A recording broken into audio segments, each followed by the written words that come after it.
আসসালামু আলাইকুম। প্রিয় দর্শক, অন্য মঞ্চের আজকের আলোচনায় আমাদের অতিথি হিসেবে আছেন রাজধানী সহ অন্তত ১২টি জেলায় হামের সংস্করণ ছড়িয়ে পড়েছে। রাজশাহী, ময়মনসিংহ, চট্টগ্রাম, যশোর, নাটোরে ব্যাপকভাবে রোগী বৃদ্ধি পেয়েছে।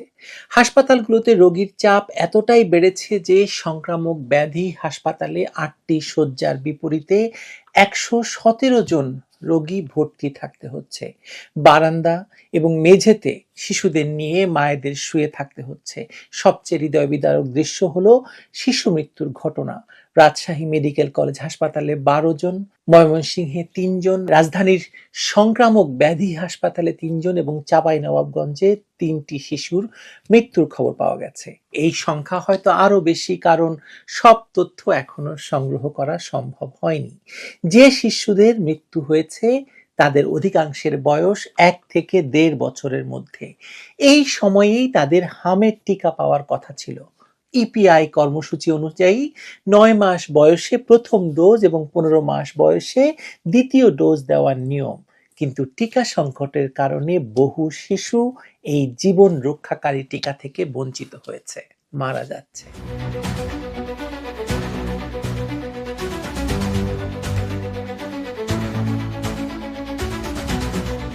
বাংলাদেশের টিকাদান কর্মসূচি একসময় জনস্বাস্থ্যের সবচেয়ে বড় সাফল্যের গল্প ছিল।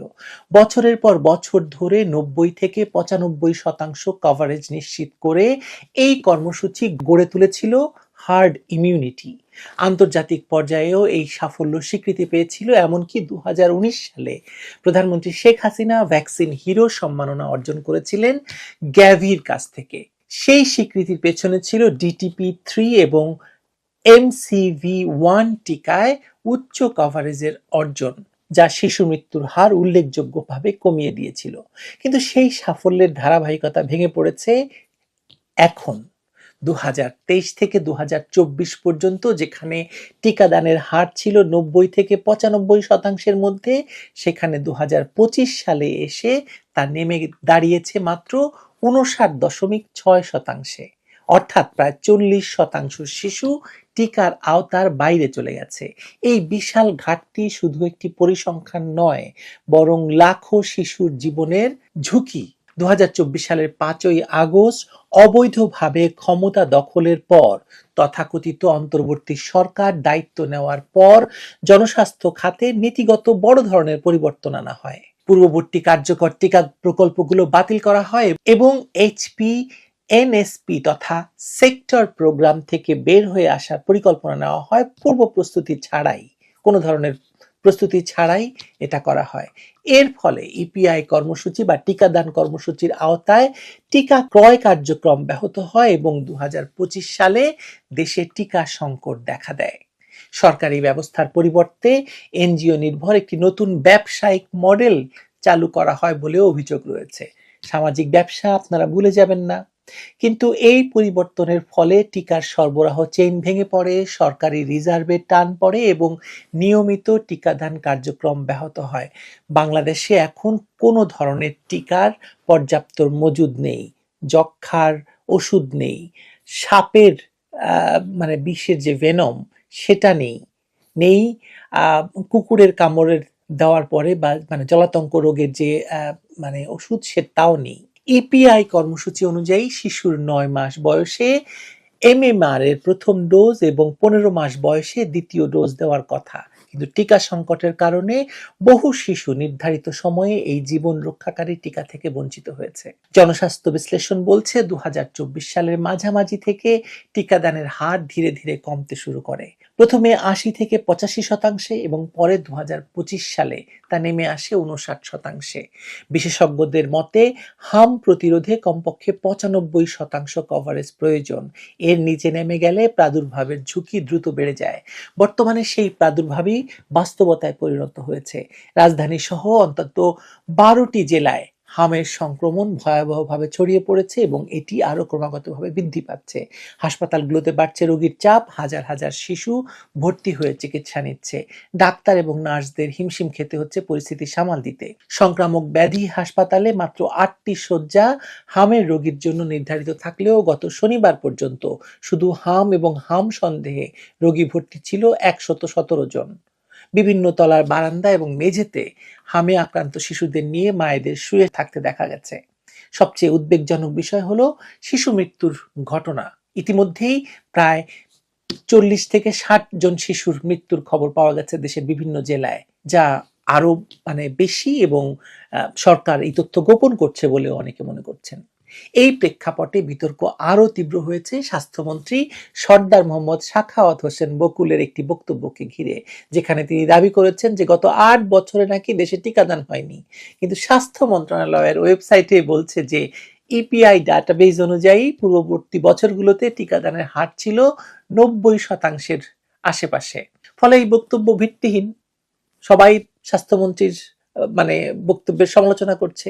বাস্তবতা হলো শেখ হাসিনা সরকারের সময় টিকাদান কর্মসূচি অভূতপূর্ব সাফল্য অর্জন করেছিল, যা আন্তর্জাতিক স্বীকৃতির মাধ্যমে প্রমাণিত।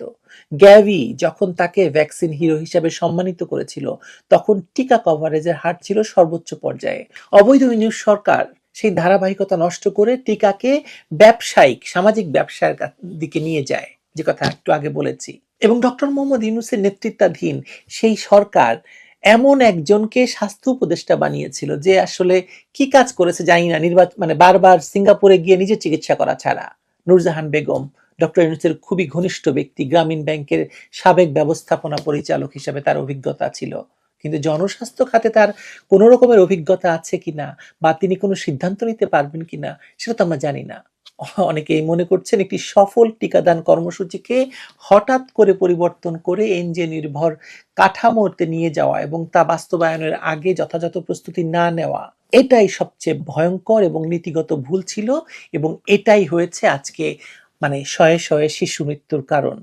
ইউনূস সরকারের অগ্রাধিকারের বোঝা দেখলে তার কার্যক্রম বোঝা যায়। আসলে একদিকে প্রতি বছর $1 বিলিয়ন আমেরিকান পণ্য ক্রয়ের চুক্তি, অন্যদিকে শিশুদের টিকা আমদানিতে ব্যর্থতা। এটাই হচ্ছে ডক্টর ইউনূস সরকারের অবৈধ সরকারের নীতি। এর মধ্যে ইউনূস এবং গ্রামীণ গোষ্ঠীর জন্য সুবিধাগুলো দেখুন। 666 কোটি টাকা কর মওকুফ, নিজের বিরুদ্ধে সকল মামলা প্রত্যাহার, গ্রামীণ ব্যাংক সহ সকল গ্রামীণ প্রতিষ্ঠানের কর অব্যাহতি, গ্রামীণ ওয়ালেটের লাইসেন্স, গ্রামীণ জনশক্তির লাইসেন্স, গ্রামীণ বিশ্ববিদ্যালয়ের অনুমোদন, গ্রামীণ টেলিকমকে গোল্ডেন স্পেকট্রাম বরাদ্দ, টেলিটককে বাদ দিয়ে গ্রামীণ ফোনের সাথে স্টারলিংকের চুক্তি, 14 বার সরকারি খরচে বিদেশ সফর, প্রতি রাতে 10 লাখ টাকার হোটেলের রুমে থাকা, গ্রামীণ নার্সিং কলেজের সাথে জাপানের চুক্তি, যুক্তরাষ্ট্রের সাথে অপ্রকাশ্য সব চুক্তি। এত সব সুবিধা নিশ্চিত করতে কোনো সমস্যা হয়নি ইউনূস মহাজনের। সমস্যা হয়েছে কেবল শিশুর জীবন রক্ষাকারী টিকা আমদানিতে। নতুন করে $10 বিলিয়ন ঋণ নেওয়া হয়েছে, আর পাশাপাশি দাবি করা হচ্ছে রিজার্ভে হাত না দিয়ে পূর্ববর্তী সরকারের ঋণ পরিশোধ করা হয়েছে। দেশে হামের প্রকোপ ভয়াবহভাবে দেখা দিয়েছে। সঠিক সময়ে টিকা না পাবার কারণে সামনে অন্যান্য রোগের প্রকোপ দেখা যাবে। আসছে বর্ষাকাল, সাপের উপদ্রব বাড়বে, কিন্তু গত 19 মাসে সরকারি হাসপাতালে সরবরাহ করা অ্যান্টিভেনম আমদানি হয়নি। এরপর ভাদ্র মাস আসবে, জলাতঙ্কের ঝুঁকি বাড়বে, অথচ সেই ইনজেকশনের মজুদও প্রায় শেষ। আজকের বাস্তবতা হলো দেশে হামের টিকার সংকট রয়েছে, সংক্রমণ বাড়ছে এবং শিশু মৃত্যুর ঘটনা ঘটছে প্রতিদিন এবং শয়ে শয়ে।